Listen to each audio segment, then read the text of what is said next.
Okay, so hopefully we can go back to that discussion at the end then. That was very interesting. Well, next up we have Daniel van Strien, who's an MA student at Glasgow University. And yeah, there you go. Okay, there might be a little bit of overlap in our two talks, but hopefully not too much. So yeah, my talk is aiming to look at Marxism and the animal-industrial complex and how those two might work together to give us a kind of better understanding and a better approach to doing critical animal studies. I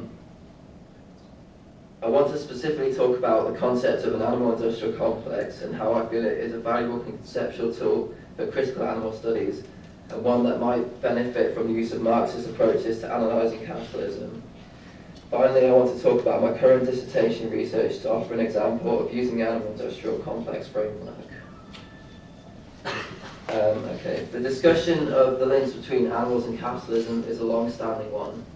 The book shown on the slide highlights some texts which deal more explicitly with this relationship. They use a range of different approaches, but all of them place a strong emphasis on the role that capitalism plays in perpetuating animal exploitation. The analysis of capitalism and animal rights has often also made reference to other forms of oppression, something which I will discuss later in the talk. So, as mentioned, I believe that a good starting point for discussing the relationship between animals and capitalism might be the concept of an animal-industrial complex. The concept of an animal-industrial complex was first introduced by Barbara Nosk in a 1989 book, Beyond Boundaries. Recently, Richard Twine has argued to bring back and develop this concept as a useful framework for critical animal studies research. So what is the animal-industrial complex? Although introduced as early as 1989, the concept of an animal-industrial complex has not been given more sustained theoretical development since. Richard Twine has in a recent paper sought to try and expand upon the use of a term by Nosk to give him a more theoretical foundation. And that's the definition given by Twine. The animal-industrial complex is a partly opaque and multiple set of networks and relationships between the corporate agricultural sector, government, and public and private science, with economic, cultural, social, and affective dimensions. It encompasses an extensive range of practices, technologies, images, identities, and markets. This definition provides a better sense of what the animal-industrial complex does. Specifically, it is almost impossible for a farmer to operate under a non-industrial system. For many, the current food system, whilst problematic, seems to be the only possible way of organising agriculture. Different aspects of food production are all under pressure to conform to capitalist logic. Farmers are forced to become larger or be squeezed out. They must adopt the latest production techniques and market themselves aggressively in order to survive. The notion of the animal-industrial complex makes us focus on the question of why do we exploit so many animals. The answer which Nosk and others provide is largely centred around the way in which animal industries are deeply enmeshed within the fabric of capitalism. For Twine, this isn't to remove the agency involved in the animal-industrial complex, but to emphasise the role that capital accumulation has had in the emergence of globalised industrial animal production. This overarching question of why we exploit so many animals is a key question, not only for critical animal studies, but also for activists. It is important that we gain a greater understanding of these questions in order to improve our academic and activist engagements, which seek to challenge this extreme exploitation. I will return to some of these points later, but I first want to talk a little bit about why I think the concept of an animal-industrial complex might be a useful one.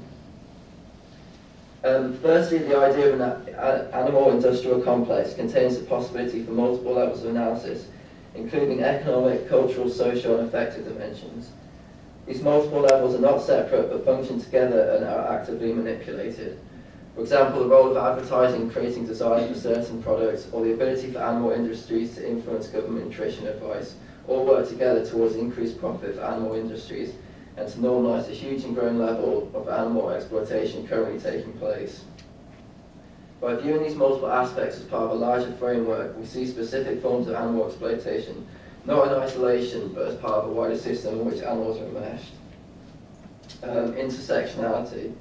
The concept of an animal-industrial complex also provides a framework for academics and activists in which the oppression of animals is not seen in isolation from other forms of oppression. We can think, for example, about the risk of health to slaughterhouse workers, the relationship between gendered oppression and oppression of animals, and the environmental devastation caused by intensive animal agriculture. It is also worth pointing out that research on the animal industrial complex has a wide range of literature to draw on. For example, the literature on the prison industrial complex and the military industrial complex. I want to spend a bit more time outlining my dissertation research topic, which I hope will give a better idea of how the animal industrial complex might be useful for critical animal studies research. But first, I want to quickly talk about the benefits I feel Marxism could bring to critical animal studies. So, why Marxism? Karl Marx himself arguably held a very typical Enlightenment view of animals. Although Marx discusses animals, this is largely in order to define the unique qualities of humans in reference to animals. Although there have been a variety of debates around whether Marx or Marxism should be considered humanist, I think it is fair to say that traditional Marxism has not offered much analysis or argument for animal liberation. However, it could be argued that a common source of oppression for both animals, humans and animals, is the system of global capitalism. Through changing technology, increased surveillance, and increasing commodification, capitalism has had negative impacts on both humans and animals. Although most Marxists have been and remain specious, there are overlaps between Marxism and animal liberation. The history of resistance shared by both animal rights and Marxism is one common source of unification. Although traditionally dominated by a focus on white male factory workers, Marxism has increasingly offered analysis of race and gender under capitalism. This, I believe, should give us some hope for non-specious Marxism. Another area in which Marxism might be useful for critical animal studies and activists is in debates about tactics and strategy. The debates around reform, regulation or abolition, which often come up in critical animal studies and activism, are ones which have also been faced by other social movements, including Marxist ones. Although these movements don't give us definitive answers, I believe it is important that we draw on these histories when thinking about issues of strategy and tactics. Okay, so this is like my example from my dissertation, which I've not really started work on properly yet, but I'm kind of getting into just now. So my dissertation will look at the animal industrial complex in the context of 20th century genetics research on animals. We'll aim to use a variety of archival materials to try and understand genetic research on animals, using poultry as my focus, and to see how this genetic research was shaped by the animal industrial complex. And will therefore try to demonstrate the links that existed between agriculture, science, government, etc. in genetic research and poultry. Or aim to make use of Marxist concepts to argue that the aims of the genetic research in the 20th century were specifically geared towards creating more productive animals for capitalism. The project will also try to show how particular forms of genetic research in the 20th century was later superseded by more efficient techniques as scientific and technological methods developed. As part of this dissertation, I hope to explore genetic research. I don't want to begin to delve into terminology that might be unfamiliar, but my general thesis is that the goal of genetic research continues a long process of trying to make animals more productive for capitalism. In different stages in history, this has used different techniques and methods depending on technological and scientific developments.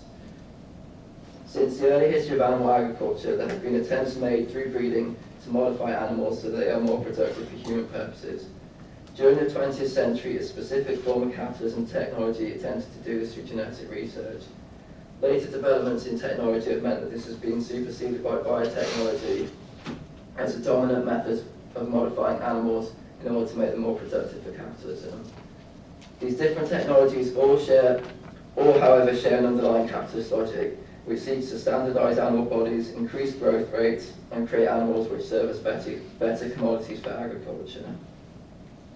And kind of to follow on from what Christian was saying, I just have like a couple of images that I guess it's fairly obvious what I'm trying to say, but just how the relationship humans have had to animals have been kind of historically specific, and I think that is important that we kind of remember that the way that animals have functioned have varied depending on the needs that we have kind of at that particular historical moment. So that's like die the sheep. Okay, so in conclusion, I apologise for the rushed pace of the presentation, but I hope I've been able to give some idea of why an animal-industrial complex might be a useful framework for critical animal studies.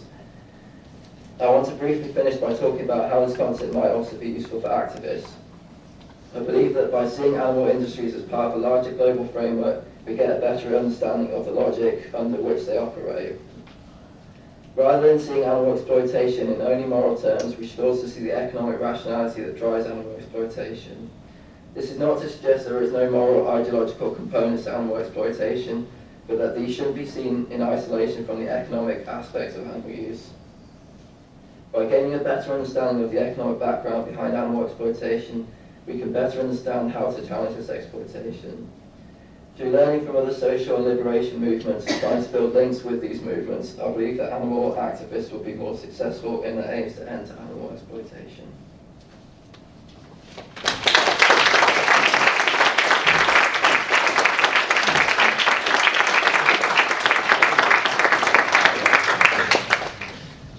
Okay, thanks Daniel. Do we have some questions for Daniel?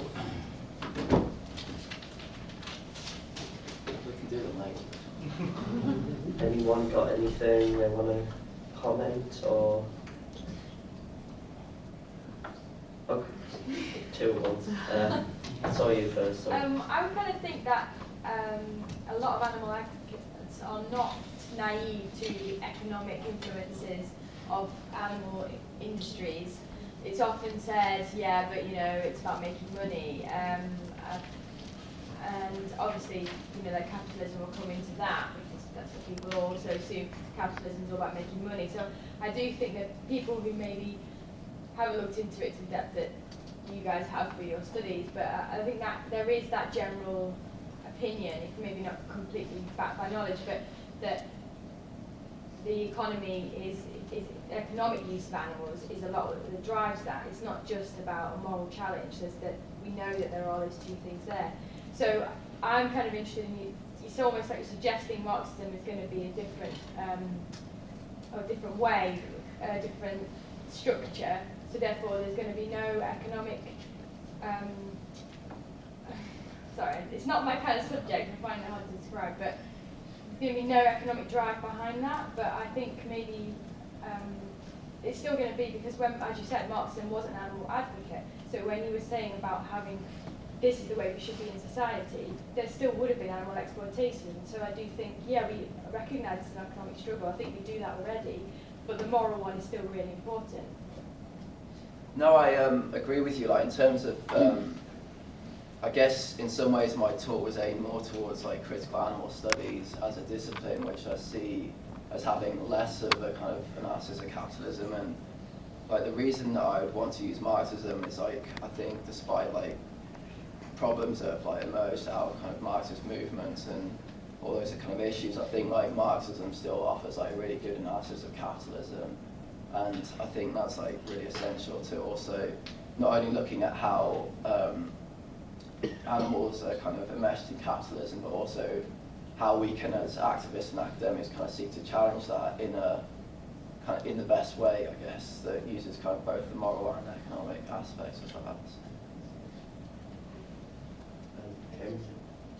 I just a little bit see a fault in it, and maybe you will correct me if I'm wrong. But in ex-communist countries, the situation of animals was really horrible as well, although they were following Marx as much as it was possible. Right? It was still industrial and very cruel, and it is still in the existing communist countries. Yeah, I mean, I guess my response to that would be like my vision of communism is quite different to that which was kind of enacted historically. But in kind of answer to the point that was made earlier, like, I do see that there is quite a lot of space within capitalism for a kind of more benign or less use of animals. I think how far we can get with that is like another question, but yeah, no, I don't deny that like Soviet communism or other forms of communism were like treat animals horribly. I don't think it's a kind of essential part of Marxism that you know, it's not really, I don't think Marxism is about creating a model for society. I think it's about analysis of kind of capitalism, and what people have done with that is varied quite radically. And I think, like, in terms of like gender and race, like there's a lot of issues with that in terms of Marxist movements as well. So I would like hope that, you know, future kind of Marxist movements would take those kind of issues into account more. But. Can I sense? There's a huge debate about the character of the traditional communist countries or the orthodox communist countries, and for example, in these debates say that that these states were not communist states in the sense of Marx. They were state capitalist states. This is not like the hegemonic perception of this time, but there's still a very controversial debate among Marxists about this epoch of so-called communism, and I don't think that was communism. So that we have to debate these things, and treating nature or the huge devastation of nature in the Soviet Union, for example, in other terms than like we cannot transfer the Marxist terms for communism to these states, because I think that the terms were not realized. There were no material power. I see the point. Thanks. Okay, was there another question? Anyone else have a question? Okay, I think we'll move on to the last.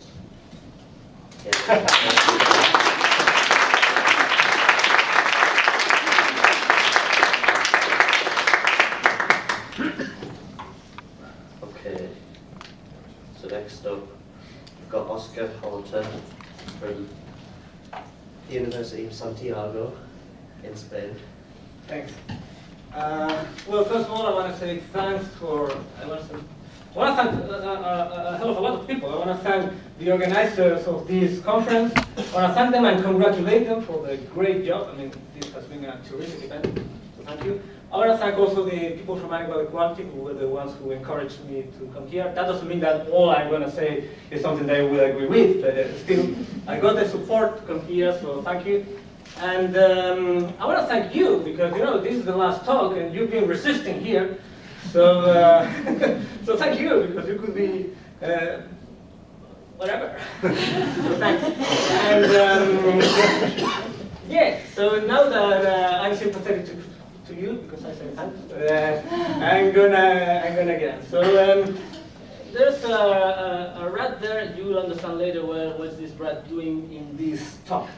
And I'm going to talk about the distinction between environmentalism and anti-speciesism. And when I say this, then I have to say thanks again. I thank one person who is around here for coining this term, which is key for us. I actually think that I like to see myself a part of a movement which I would like to say that it started in 1970 when this term speciesism was coined.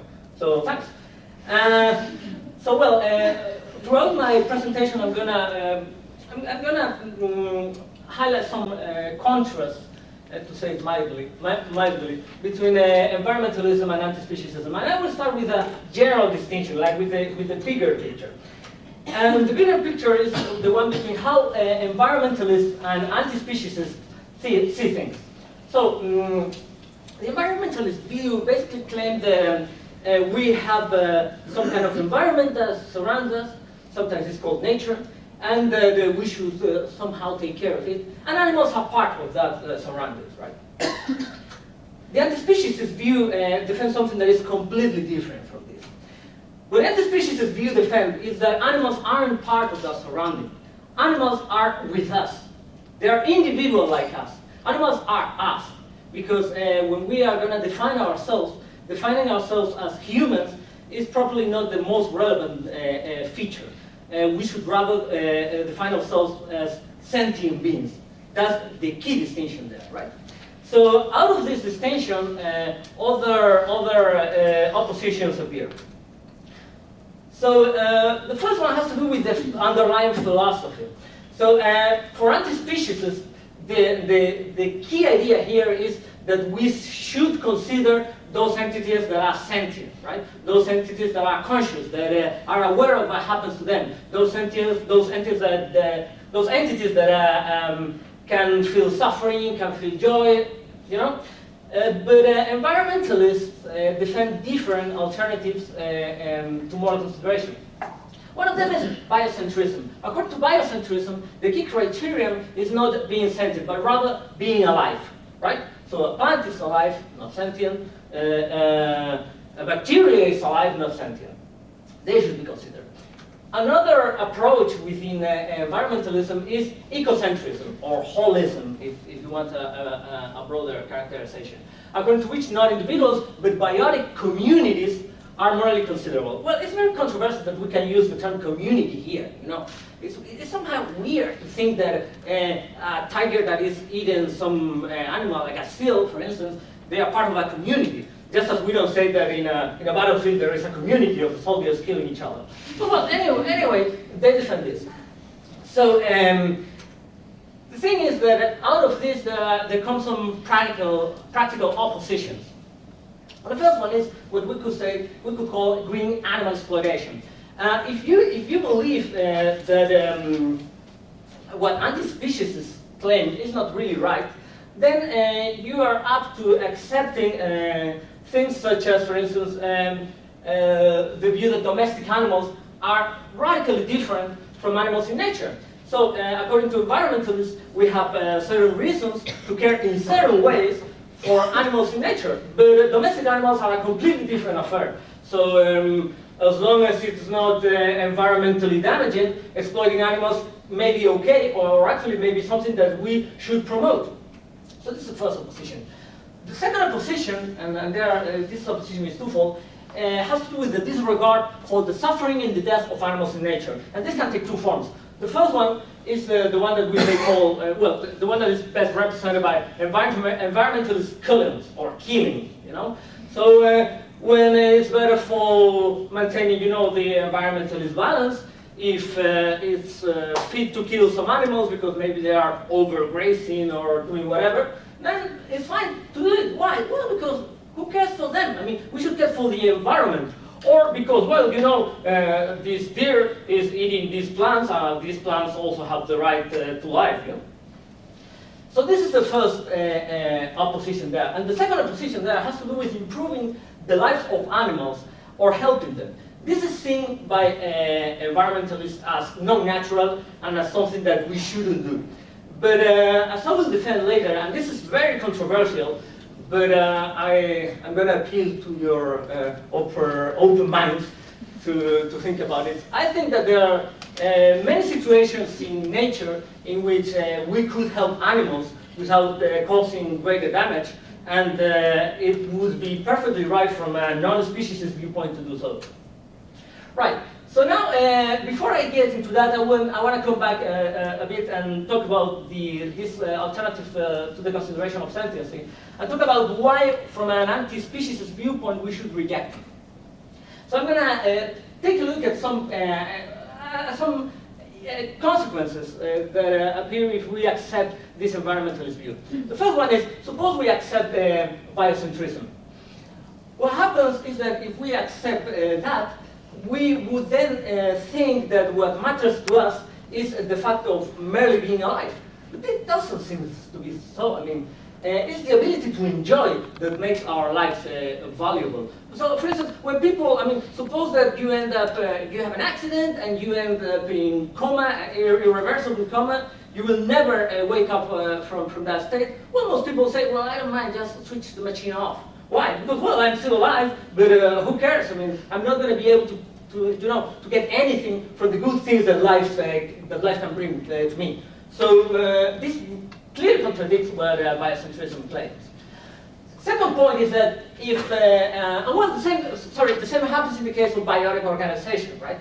Biotic organization has to do with the whole picture, with the whole holistic thing, right? So holism, which claims that it is the environmental order that matters, not how individuals fare, appears to be just the same with, the case is just the same as with life. Because, yeah, well, the fact that we may live in an order environment maybe valuable, but instrumentally valuable because it allows us to live good lives.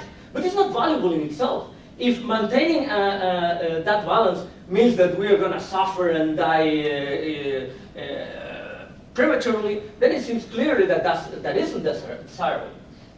And the second consequence is this, that if those things were the relevant criteria, we shouldn't treat them as instruments for having a good life. So what would be implied by this is that we wouldn't owe our own lives, but we would be slaves of our lives. So suppose that my life is terrible and I'm suffering a great deal because I have some condition and I can never recover of this. So it would be much better for me to, to commit suicide. According to this view, I can't do that. Why? Because who cares about my feelings? Who cares about how well I do? I mean, it's my life that matters. So I'm a slave of my life. Again, this is a very, very counterintuitive claim. And then the third claim, which I also think that is very controversial, and I also think that is one that from an anti-speciesist view we should completely reject, is that sentient beings may, if we accept these other views, be disregarded for the sake of non-sentient entities. And this is what environmentalism does. So it is for this reason that these other policies that I mentioned before take place. I mean, it's not that there are some environmentalist people that happen to be evil or whatever. It's just that they are, doing what these principles actually claim. Right. So I'm gonna take now a look about another point, which is that with, this is an important point, which is that environmentalism isn't even consistent, because environmentalists just defend these principles in as much as non-human animals are affected, but not when humans are affected. First of all, they don't claim that the same policies should be implemented when humans are affected. They consider the interests of humans over other concerns. For instance, environmentalists don't support massive killing of humans as they support massive killings of deer and other animals. But obviously, human beings have a much more important effect on the environment. So something's going wrong. And then, not only that, environmentalists support helping humans in need. I mean, when some human is, trekking in the woods or whatever, he has some accident, he calls for help, well, most people claim that we should go help them. But they don't claim the same way when non-human animals are involved. So something is going on that is weird here. And the response is this: environmentalists are discriminating against non-human animals. And this is very obvious when we look at these premises that we've seen before. So, the corollary that follows from here is very clear. We would never really accept to suffer what environmentalists want for non-human animals. Okay, so I'm going to now come back to these practical positions, and I'm going to put some examples of this. First of all, we can take a look at green animal exploitation. And I'm going to be a bit militant here, but I hope you will excuse me. So, first of all, we have, for instance, animal experimentation. Well, probably many of you know that this huge program of testing chemicals that could be environmentally damaging has been proposed and has been strongly lobbied for by this organization. Well, the logo has been altered a bit, the World Wildlife Fund. Then, the seal hunt has been opposed by different organizations, some anti-speciesist and some animal protection organizations, but also some environmentalist groups. But then, when criticism appeared, there were groups such as Greenpeace who said, no, wait a second, we are against commercial or industrial big-scale killing. Okay, thanks. But not against traditional killing. And then, well, you probably know this guy. Don't tell them I put this picture because it's controversial whether it's a private or public picture. But here we have an example of ecological raising and killing of animals, which is favored by many environmentalist groups. And then, well, when it comes to the killings of animals, well, I can explain them, but I will just put some pictures of some animals that are being killed at this very moment in different countries. Even dogs, for instance, they are killing now dogs in Spain, where I come from, because feral dogs, because they mix with wolves. So they want to keep the wolves pure, right? So they are doing all these massive killings. So I have to rush because I've been shown a paper that says that I just have 2 minutes left. But then it's a pity because I have to rush to the most interesting and controversial part of it. So I'm not going to explain this picture, but here we have one kind of intervention of the kind I previously mentioned. Right, and this was very popular in Australia, but this is clearly not natural. Still, I mean, this was on a fire. Is this the right thing to do? Well, if we are anti-speciesists, of course we will say this is right to do. I mean, this is an animal in health, why not helping this animal? We have another picture of the kind. Now, this is interesting. These are corpses of, there are wild beast corpses. Every year, thousands of these animals are killed when they try to cross rivers from Tanzania to the north to get to greener pastures. And this is seen completely natural, so no intervention is allowed. While low-scale intervention, fairly attainable, could save the lives of some of these animals. And there are now some studies, if in case someone is concerned with overpopulation or contraception into these animals, so combining these two methods could save the lives of some animals. You could say, well, I oppose contraception. Fair enough. But then what I wouldn't allow from an anti-speciesist viewpoint is that you promote as an alternative to contraception the massive death of all these animals. And well, this is an example of 2 elephants that got, they fell into a mud pond or something, and they were going to die there, either drowning or killed by some predators. And they were eventually rescued, but against the prescriptions of the place where this happened, because they had this non-interventionist policy. Well, I won't explain this case, but this is another example of intervention because I don't have the time. I have no time. I want to point at this one. I want to point at this one, and it's probably the last one I present. This is, as you see, it's showing a scientific paper, right? And it's about vaccinating wild animals against rabies. This has been done at a great scale. It's happened here in the UK, and it's been done in North America. And it's been a quite successful program. They throw some biscuits with the vaccine. These animals eat them. So these animals are vaccinated against rabies. Now, of course, this is done for the sake of humans. So they don't pass this disease to humans or to domesticated animals. But this clearly shows that it's perfectly feasible to help animals in ways we couldn't have imagined before. Environmentalists may oppose this because they say, well, you know, disease plays its role in controlling animal populations. Well, yeah, but you don't have the same approach here when humans are involved. So what's going on here? So, and unfortunately, I can't either explain this, but I will later if there is some questions. So, the conclusion as well that I think that as anti-speciesists we should defend the interests of all animals as we would like our own interests to be defended. So we must resist environmentalist speciesism, even if it's rather popular today, and even if we all have very strong environmentalist intuitions. I used to have them, I had to fight against them a lot. But the evidence were in front of me, so I didn't want to believe that, no, this is wrong, I mean, the environmentalist view is right. But yeah, it's not right. So yeah, I think we must note this difference, and thank you!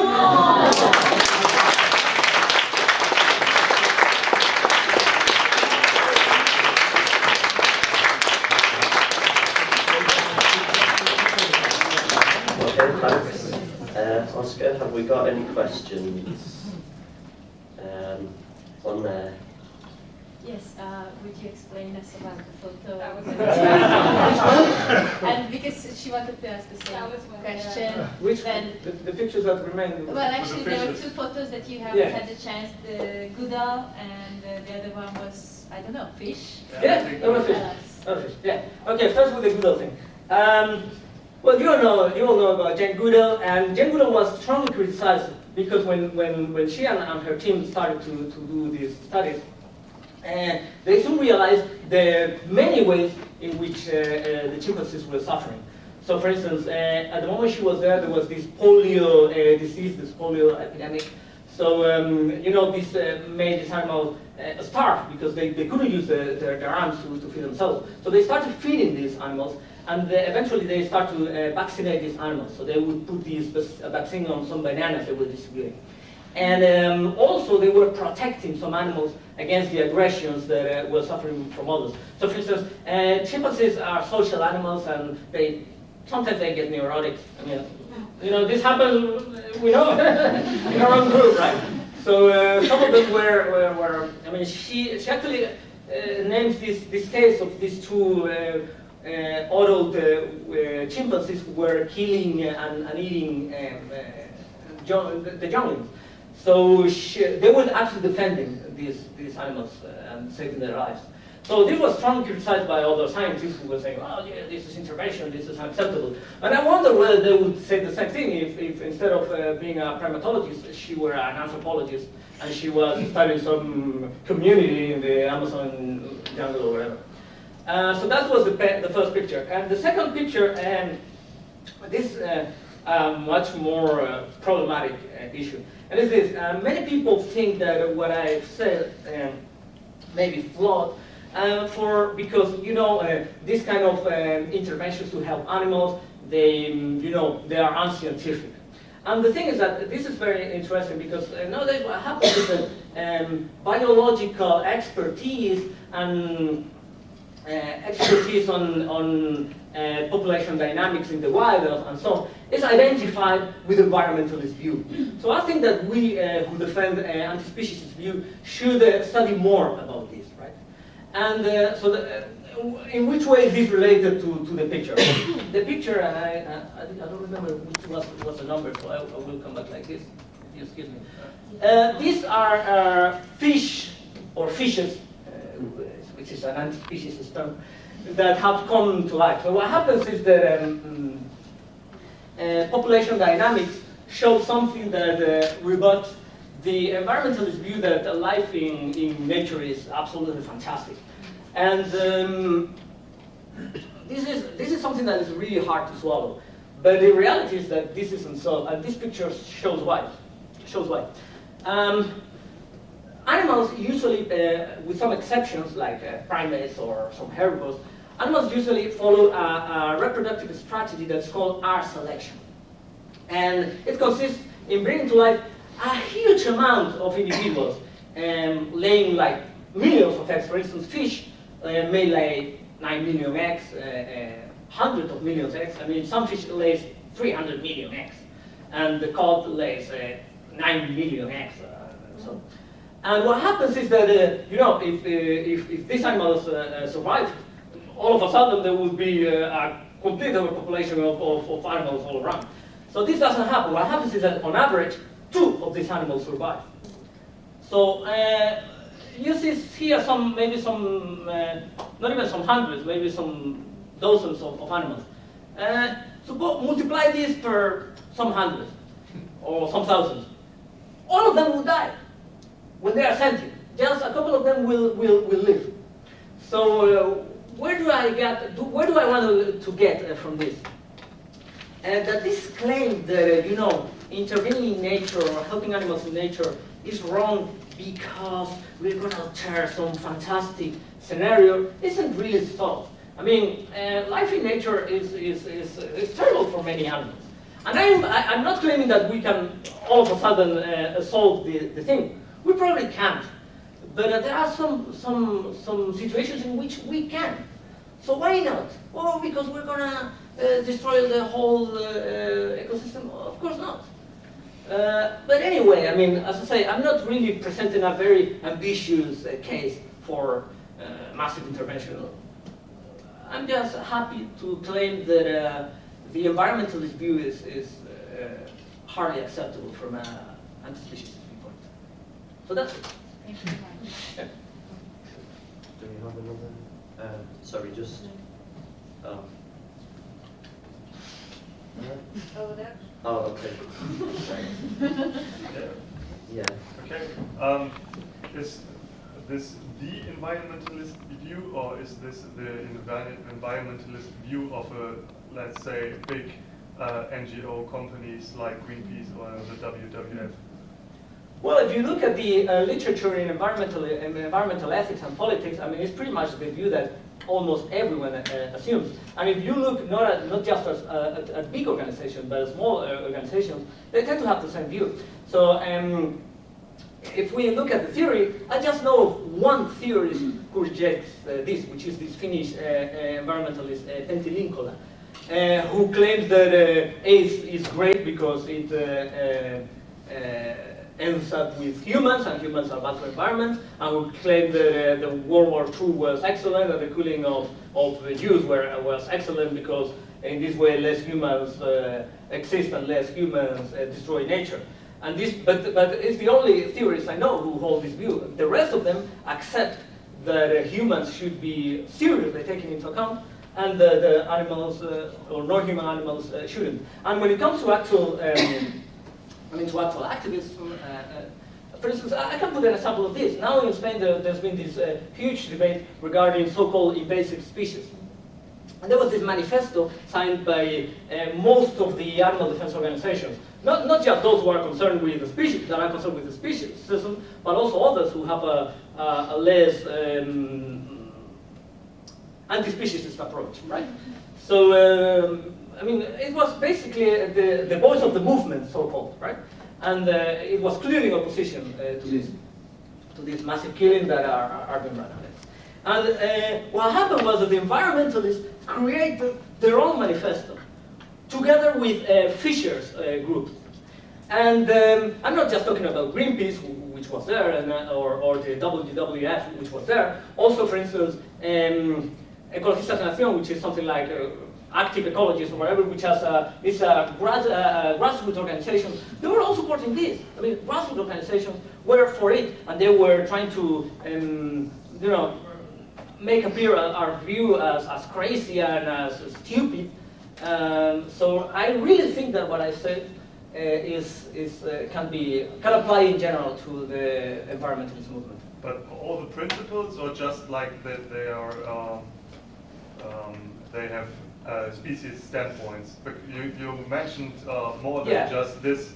You mentioned, for example, that environmentalists reject to intervene in nature, and I think this is not right. Oh, I know this is not right for all environmentalists, at least. Absolutely.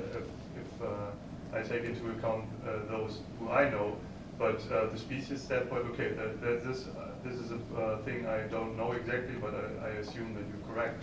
But no, you're right. You're right. Because environmentalists are all the time intervening in nature, and the point is, I mean, this is very interesting in the rhetorics of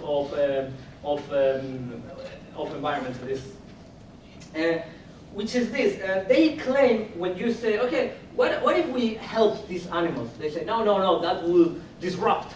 Any form of intervention would disrupt the whole ecosystem. But they are intervening all the time, and in very weird ways. For instance, in North America, there are lots of wild horses.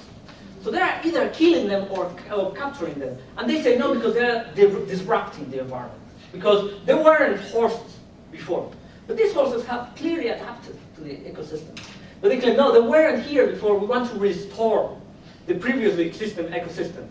Which is weird, because there were no horses before the Europeans were there. And the reason why there were no horses is because the first humans who got there killed them all. Because there were humans, there were horses before humans got there 12,000 years ago, right? So, you know, and when it comes to reintroducing animals, like the reintroduction of wolves that has been implemented in the US and that is discussed nowadays in Scotland and in other places, well, that's a very, very serious step, right?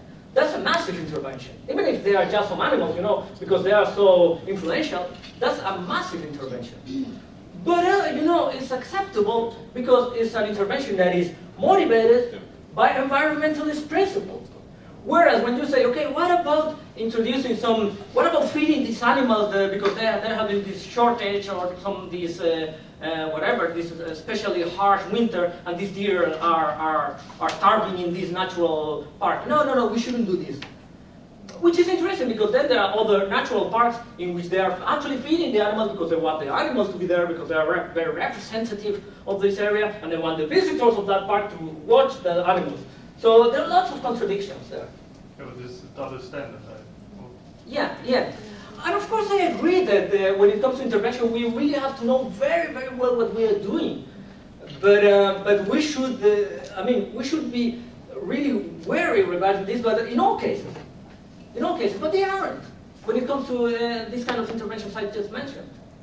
So that's the problem I see with it. And even if it were very, very hard to help those animals, which is not, because sometimes, you can feed an animal or you can do whatever if the animal is going to starve. But anyway, even if it were so hard, that wouldn't be a reason not to study how to do it. Huh? Or at least how to look for alternatives, for instance, for alternatives to these massive killings that we've seen. Okay, so that. Yeah, that is exactly my question. An alternative to massive killings is getting back their enemies, for example, the wolf. But how would you stand to things like bringing back wolves? Mm-hmm.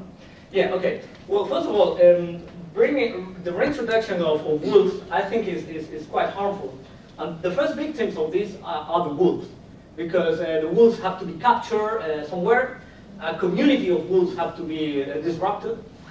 These animals have to pass through a very stressful process before they are, the transport, all these things. It's very stressful for them, and then they have to be released in a completely new environment. So this is not always successful for them. Let me put it more precisely. The wolves come back anyway.